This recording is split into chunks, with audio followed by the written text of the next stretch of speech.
Aray, sakit ng kamay ko Aba, Mang Muff, sakit. Tom, ikaw pala.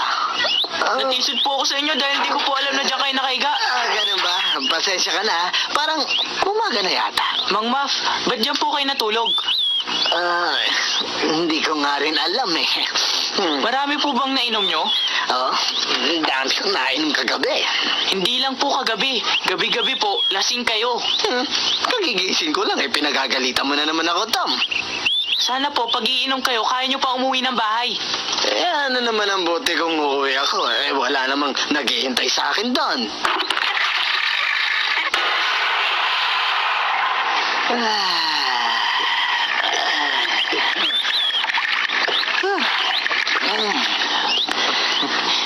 Sige.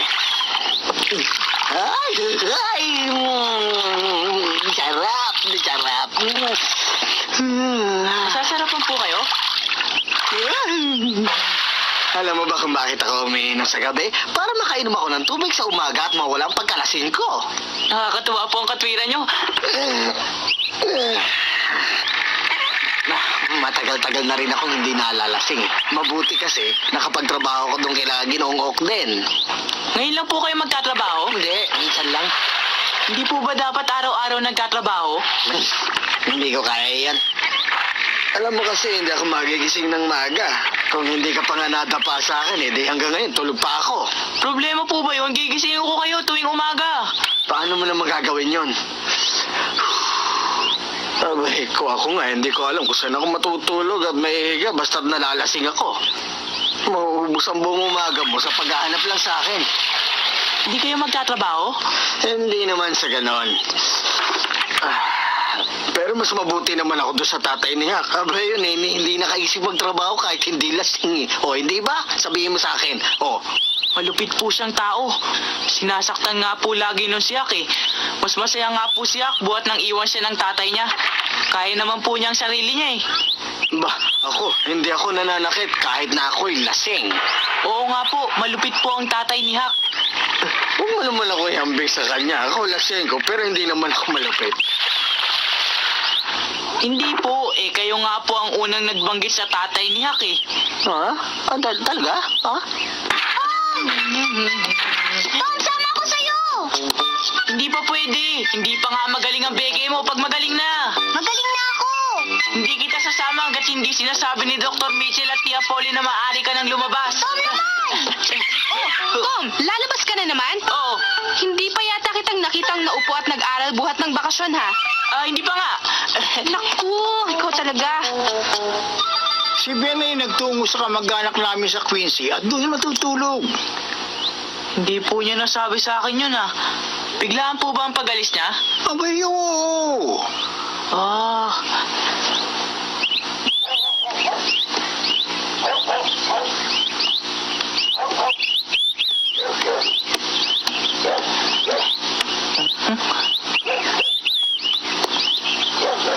Hoy, Tom! Hi, Joe! May pupuntahan ka ba? Oh, sa taniman ng mga tiyo ko sa Woodbury. Magtatagal ka? Oh, mga 3 araw ako doon. 3 araw? Oh, at saka na lang tayo maglaro ng Robin Hood pagbalik ko. Sige.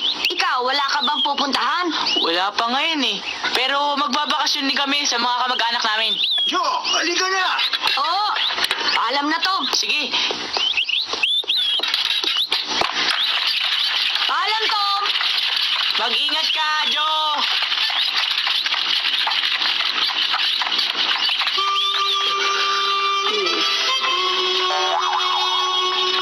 May naisip ako.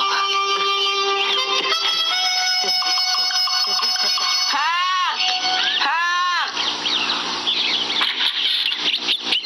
Hoy, Tom, tuloy ka dito. Pagod ka ba sa kalaro ng Robin Hood? Lahat kayo, yun na lang lagi nilalaro. Kasi sina Benjo at Johnny Miller bumisita sa mga kamag-anak nila sa ibang bayan. Ah, kaya pala, Tom. Ngayon ka lang nagpunta dito, buhat nung magsimula ang bakasyon nyo. Pasensya ka na, Hak. Abala ko eh.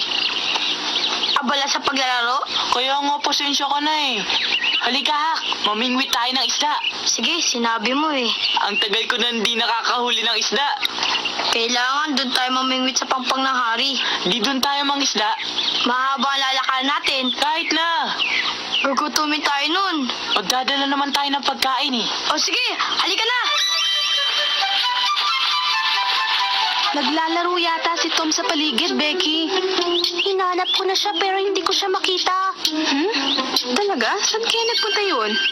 Hindi pali, hahanapin ko na lang siya ulit. O sige, Becky, bahala ka nang maghanap. Sige, Mary.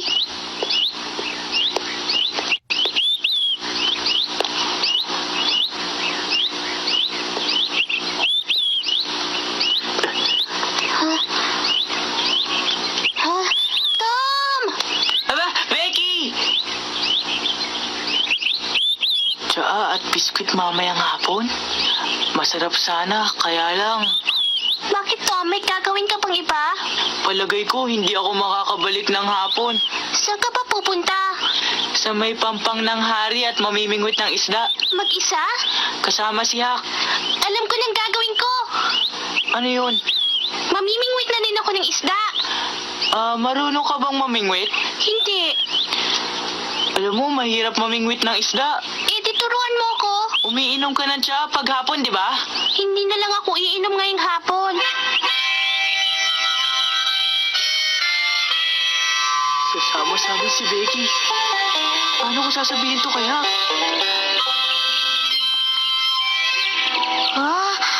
Ano? Sasama sa atin si Becky? Ikaw naman, no?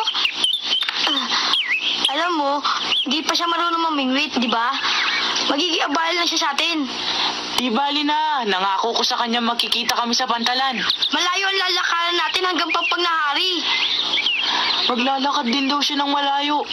Ikaw talaga, oh.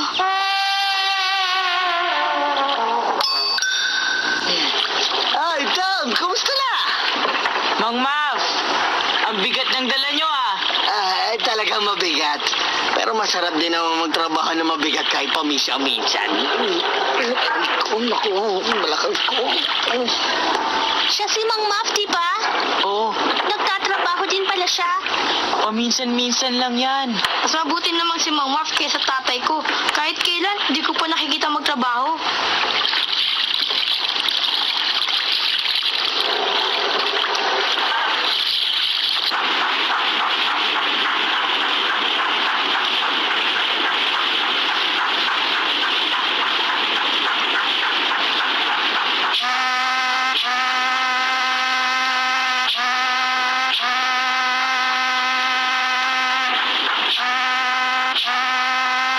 Tumahimik kayo! Masyado maingay! Hindi kami alis ng daan, kaya umalis na kayo dyan! Mabuti ba? Gusto nyo bang madisgrasya? Kapag bumangga ang barko namin sa inyong sinasakyan, matutulog kayo! Tama! Hindi sa inyo ang ilog na to! Kaya huwag kayo magmayabang! Tumigil na kayo! Umalis kayo sa daraanan namin! Tabi! Tatandaan ko yung mukha mo! Pag nakita ko kayo sa pantalan, buburahin ko yung mukha mo yan! Tignan niyo, Tom! Nag-aaway mga tao sa steamboat! Halika kayo dito! Dali! Tom, kumakaway si Becky. Tinatawag ka yata. Talagang ganyan sila, Becky. Lagi nag-aaway. Titigil din sila maya-maya lang. Hindi ba't masama ang nag-aaway? Mabuti na lang at naghiwalay na rin sila. Sumama ba siya rito para panahon tayo mamingwit, Tom? Hindi ko alam. Eh hanggang ngayon nga, wala pa tayong nahuhuli kahit isa.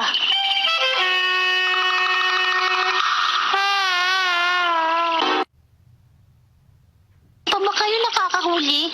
Isang oras na tayo, wala pa rin kayo nahuhuli. Naiinip na ako. Sige na, sana makahuli na kayo kahit anong klaseng isda. Hindi kakagatin ng ibang isda ang pain. Para lang ito sa hitong ilog. Hindi naman alam ng ibang isda na para sa hito lang yun. Malaki ang sima para sa ibang isda. At pang malalaking isda lang ang nahuhuli nito. Ibig sabihin walang hitong ilog dito. Becky, tumahimik ka muna. Baka nabubulabog ang mga isda eh. Makakahuli ka ba, Tom, kapag tahimik ako? Palagay ko. Inip na ako. Inip na. Ay, nako. Ha? Bilis, may kumagat! Malaki yan, ha?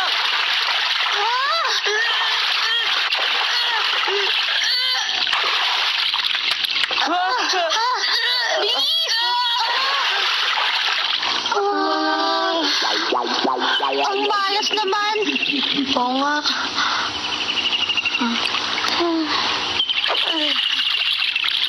Mukhang mas magaling yatang mamingwit si Hak sa'yo, Tom. Hindi nagkataon lang yun. Ganun ah. Eto, ayan. Eto na.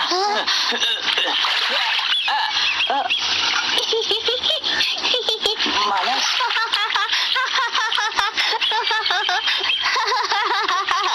Sandali, Becky. Bakit? Kasi kanina pa ako ilang na ilang dito eh. Sige, hindi na lang ako magsasalita. Hindi yun. Ibig ko sabihin, yung laman dala mo. Yung dala ko? Gutom na kasi ako eh. Gusto mo na kumain? Oo, kayo na kapag gusto kumain, buhat pa nung sabihin mong maraming laman yan. May keso, tinapay na maraming palaman, prutas. Talaga? Ba't hindi mo sinabi? Halika, kumain ka ng gusto mo. Naku, ang sarap nito. Tom, gusto mo? Hindi pa ako nagugutom. Dinala ko nga ito para sa inyo ni Hak. Kakain ako pag nakuhuli na ako. Ang ibig sabihin niyan, hindi ka na talaga kakain. Hak, kainin mo lang lahat ng biskwit. At marami pang tinapay na may palaman, oh. Oo ba, ang sarap nito.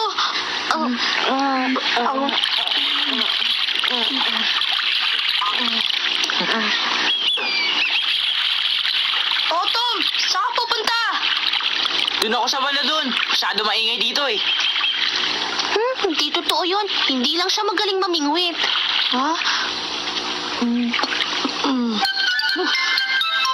Tuloy na lang siya ka. Sandali, Hak, may itatanong sana ako. Hindi ba sabi mo hindi mo pa nakikitang nagtrabaho ang tatay mo? Oo. Bakit? Ano bang klaseng tao siya? Alam mo kasi, matagal ko nang gustong itanong sa'yo kung bakit nag-iisa kang namumuhay. Hindi mo ba tinanong si Tom?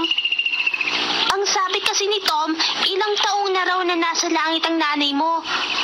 At ang tatay mo naman daw ay isang lasenggong malupit at bigla na lang umalis at iniwan ka.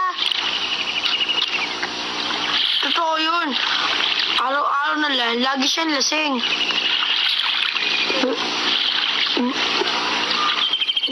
Hindi siya nagtrabaho kahit kailan at mayabang siya. Pag di naman siya lasing, lagi niya ako sinasaktan ng kahit walang dahilan. Ang lupit naman. Talaga, malupit siyang tatay. Noong kasama ko pa siya, ang hirap ng buhay ko. Ngayon, para ako nasa langit. Ang buhay mo ngayon? Oo, totoo. Para ako nasa langit. Malaya ang pakiramdam. Ang mga nanay na ibang bata dito ay na makikipaglaro sa akin ng mga anak nila. Kaibigan ko naman talaga sila eh. Si Tom ang talagang kaibigan ko. Matalik kong kaibigan. Nakikipagkaibigan siya sa akin, kaya yung ibang bata ay nakikipagkaibigan na rin sa akin. Kahit ayaw ng mga magulang nila. Sabi nila, magulo daw ko usap si Tom. Ang totoo, mabait siya. May mabuting kalooban. Tama ka? Ay! Ha? Nakahuli ka ba, Tom? Oo! Tulong! Becky, baka malaglag ka! Ingat!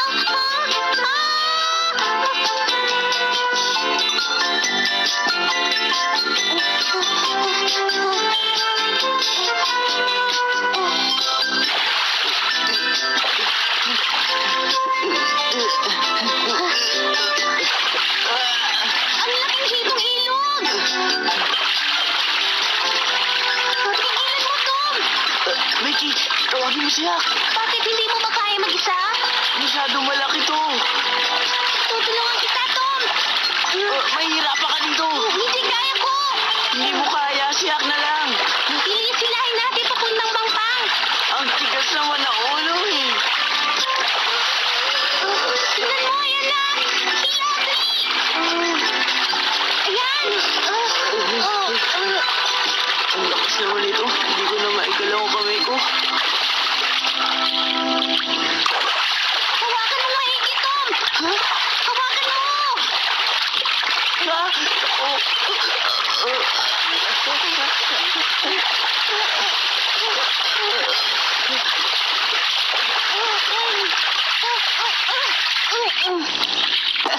Nakawala sana yung isda kung hindi mo sinala ng sombrero mo. Ang galing mo talaga. Eh kasi nataranta na ako, Tom. Talaga bang sa akin mo ibibigay ang nahuli nating isda, Tom? Oo, masarap yung isdang yan pag pinirito. Ang bait mo naman, ibinigay mo sa akin. Nakawala dapat yan kung di mo ako tinulungan, Becky.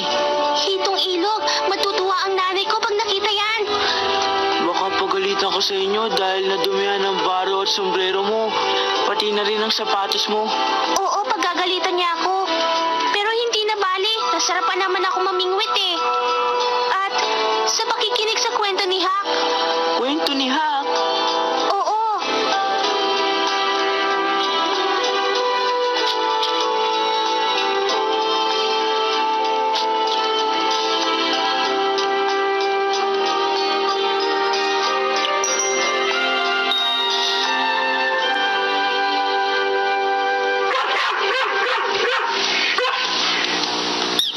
oo, Sisa, may nahuli kaming isda.